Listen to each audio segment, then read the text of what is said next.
I'm the very proud member of Hamilton Centre, member of Parliament representing Hamilton Centre, and we are here today at the Corktown Co-op. I'd like to acknowledge that we are gathered on the ancestral territories of the Haudenosaunee, Huron-Wendat, and Mississaugas of the Credit.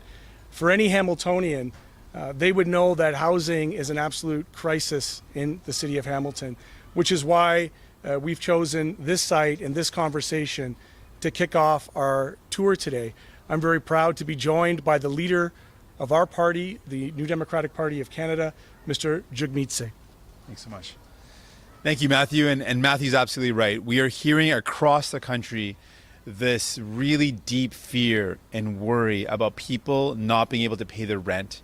People worried that they're going to get rent evicted, that they're going to lose their homes because a developer comes in, purchases the home, and then forces them out by rent evicting. And this is a story for so many people across the country. A significant number of people have lost their homes because of rent eviction. And I'm joined here today by a member of Provincial Parliament, Monique Taylor, who also cares deeply about the impact of housing and how hard it is to find something that's affordable in Hamilton and frankly across the country.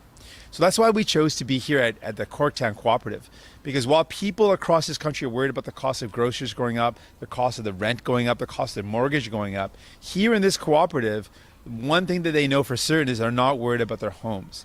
And to have a roof over your head, to know that you can come home and you're not going to be kicked out, you're not going to be rent evicted, is an incredible feeling. And we heard some of the stories of what it's like to live in a cooperative, the feeling of safety, the feeling of community. We know so many people feel isolated these days. And in a cooperative, one of the members was saying, we often talk about neighbors, we think about the neighbor to the left of us and to the right of us. Here in a cooperative, people think about having 54 neighbors because it's such a community feeling. And growing up as a child, having arts and crafts nights in the building, having programming that takes you off-site to do things like mazes, to do cornfield mazes, or to go on field trips, or to do soccer programs. That's what it's like to be in a cooperative. And so many more Canadians deserve to experience this type of safety, security, and that sense of community. And that's what we want to do. We want to encourage more of this type of building. And we know right now, just down the street on Caroline Street, there are people who are, our residents, people in our country, people in this city that are experiencing that fear of being rent evicted. They woke up one day to the threat of a developer purchasing their building and them losing their homes. People that have lived in these homes for decades, we're now wondering what's going to happen. Are we going to lose our house? Where are we going to go? And we know the situation, as Matthew was saying, in Hamilton, rents have skyrocketed. If you lose your home, if you lose your rental, there's nowhere else to go. And if you try to find another place, the rent's going to be so much higher than you were paying before, you simply can't afford it. And so those folks on their own on Caroline Street, they've banded together and are trying to make a cooperative. So they put an offer on the table and hopefully it goes through. But it shouldn't be that these folks have to band together on their own to try to find a way to keep a roof over their head. It shouldn't be this way. And the reality is, with Justin Trudeau, that's what people are up against. Justin Trudeau's been in power for 7 years. Things have gotten worse. He's not prioritized building affordable housing. He's not prioritized building non-market housing. He hasn't made this a priority. And the Conservatives aren't going to make things better. They want to open up the doors for developers to make even more profit and not actually stand up for people to have homes that are affordable. We know that the rate in this city, we're losing more affordable housing that's being built, and that's got to stop. So we're showcasing the power of cooperatives by being here today in front of Corktown Cooperative, and we're also sharing with people on Caroline Street they shouldn't be on their own.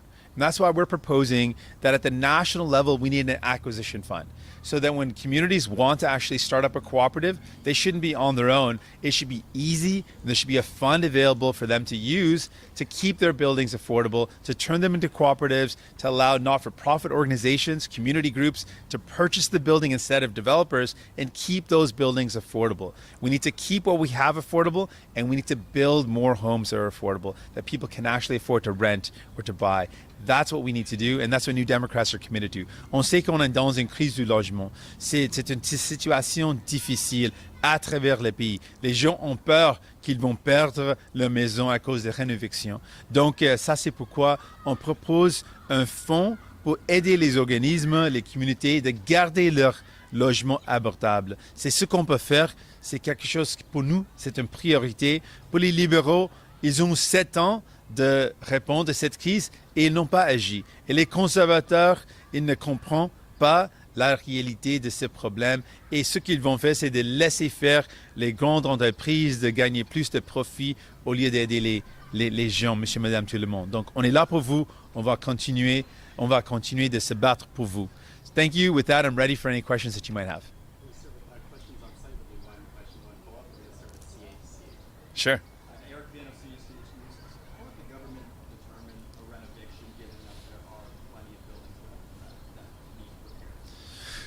So what we're the main focus is that people shouldn't be displaced, and what we're seeing is people are being displaced out of their homes that they've had for decades, and they're being kicked out of their homes.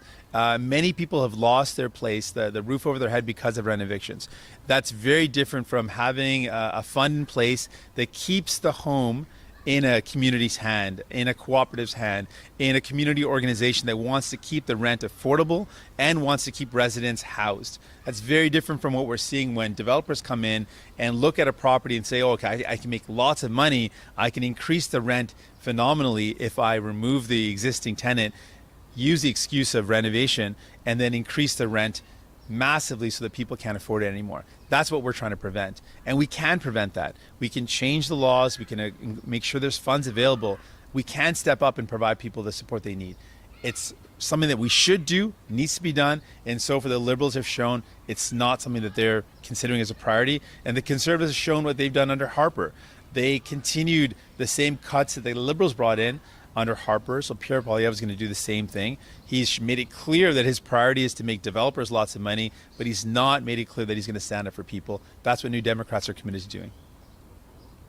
Are you willing to go to the polls over housing? Absolutely. We think one of the major issues impacting our country right now is finding a place to call home, to find a place that you can afford to rent, to find a place that you can call your own. That is a major problem. And what we've seen is people are really precarious. They're living rent, paycheck to paycheck, and they're worried that they're not going to be able to afford their rent. That shouldn't be how people live, and it doesn't have to be how people live. And the Corktown Cooperative is an example of how people can have the security of knowing they're going to have a home, they're going to have a community, they're going to be safe.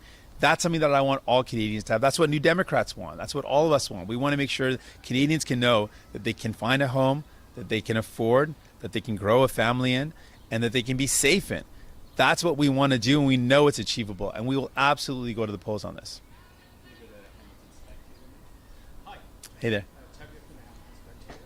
Question, how much would be in this fund? We're looking at some of the examples of what this fund how this fund would work. And right now, the BC government has put in place a similar acquisition fund.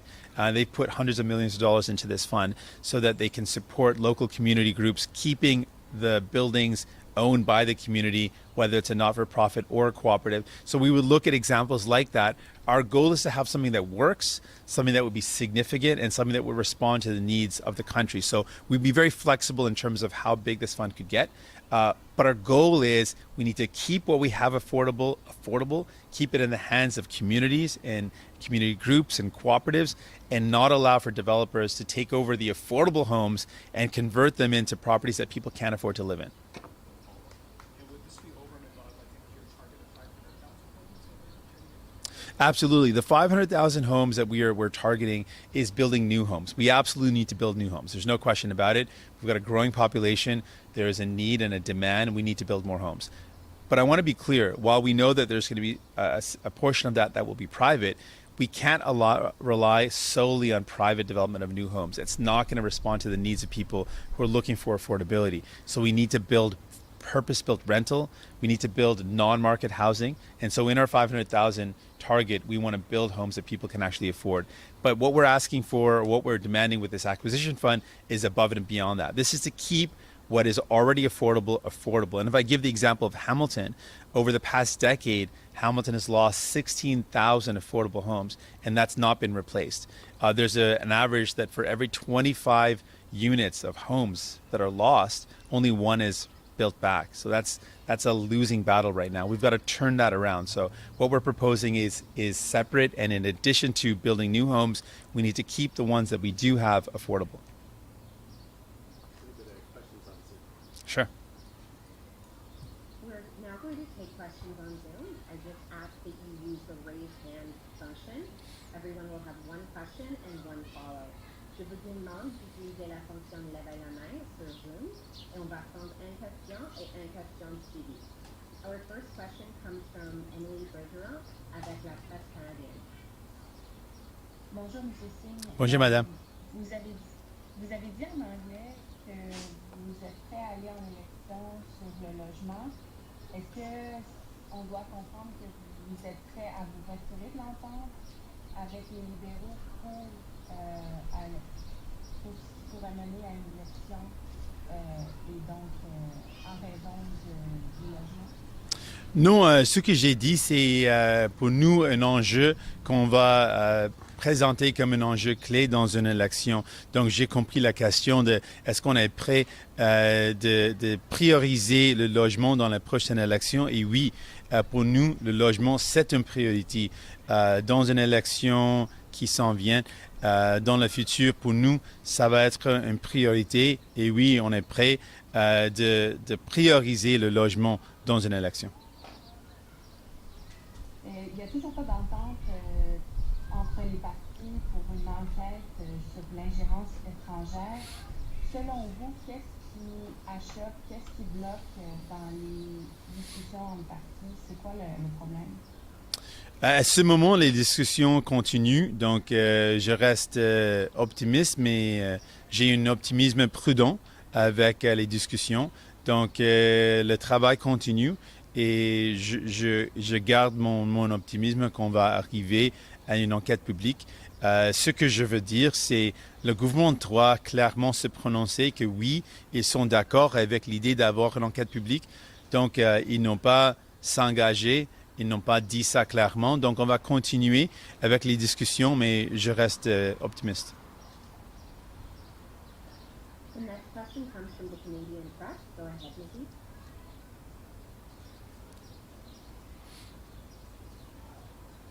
Thank you. Yes. I guess so far, what has been accomplished during public inquiry discussions with other opposition parties?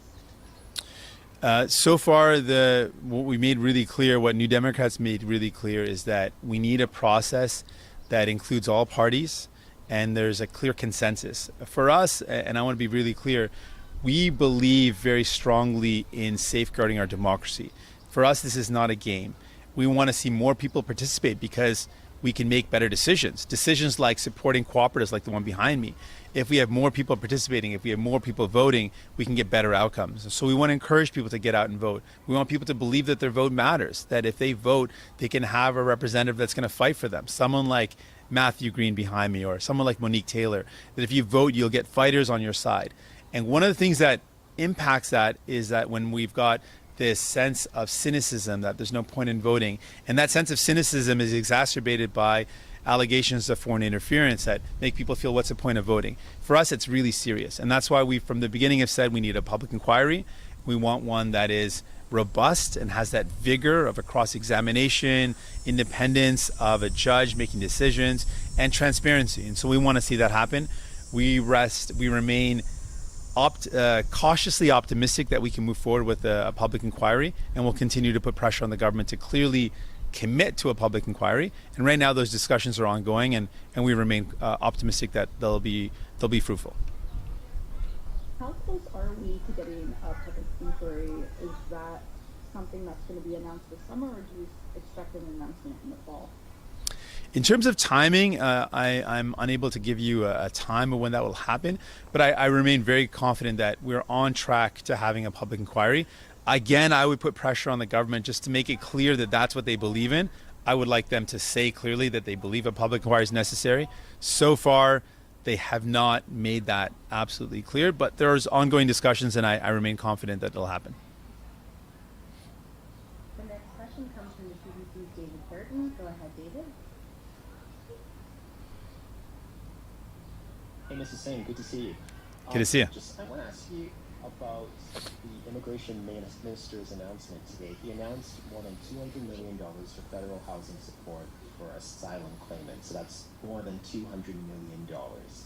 Is that sufficient as far as you're concerned, given that the City of Toronto has called on for more federal dollars. I think it was more than 150 million Olivia Chow was calling for. Well, first of all, we've been saying from the beginning, the federal government already promised this. They already announced that they were going to provide the adequate supports for people. If we take a step back, we're talking about refugees. We're talking about people that are fleeing their country because of risk to their lives, risk to their families' lives. They're in real dire and desperate situations. People that are fleeing those desperate conditions come to Canada seeking a new home. They want to come here, they want to build a home, and they want to contribute. They want to offer their services, they want to build a good home for themselves, and they want to work. And they're unable to do that if they are ending up on the streets because there's no place for them to go. This is absolutely the federal government's responsibility to ensure that people are received, that people are provided the supports they need to then go on and to build that life in Canada and to contribute as they want to and as we need. And what the government's promised to do has not been fulfilled. And so while the minister has now made another promise, we want to see that promise actually delivered. We want to see the funds actually flow so that people are not ending up on the streets, so that people are actually given the supports they need so they can build that life and they can contribute back to Canada. Just a follow-up, what's the long-term solution here, you think? Do you think your announcement offers any hope for, increasingly we're seeing more refugee claimants coming to Canada, many are still ending up living in hotels, that's no way to live. What's the long-term solution here? The long-term solution in Canada is we've got a serious housing crisis. And we've seen subsequent governments, both conservative and liberal, not take this housing crisis seriously. And neither of them have invested properly in building homes that people can actually afford to live in. That's a major problem. We're seeing rents skyrocket. People are spending more than half of their income, in some cases, on rent.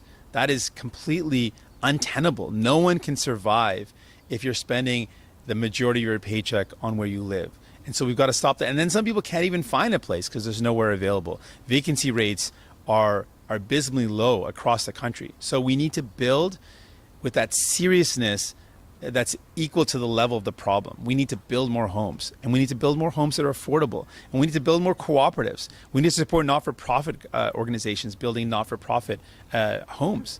And we need to really invest in building homes that are designed for people, not a market that's designed for people to get rich, for investors to make more money. We need to design housing for families, for people, for people to find a place that they can actually afford to live in.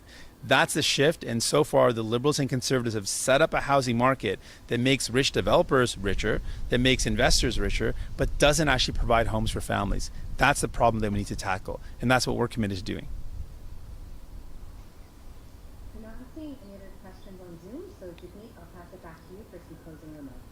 Certainly. I want to give a really huge shout out to the residents of Corktown Cooperative for opening their doors to us and chatting with us and sharing their stories. It really gives me and my colleagues a lot of hope to hear what cooperatives can do, how they can provide safety, affordability, and community for people. And so many more Canadians deserve it. In fact, one of the board members said that very clearly. Where we love where we live, we just wish more people could experience this and more people knew about this alternative way of living. And I think it's such a beautiful message. We want Canadians to know that there are ways for us to build homes that you can afford, and we are going to be committed to doing that. That's one of our top priorities. I want to thank Monique and Matthew for being here. And again, thank all the folks in the round table and thank the media for attending as well. Thank you so much. Yes, thank you. Thanks. That was great. Thank you, Matt. Appreciate it. Nice job. Thank you.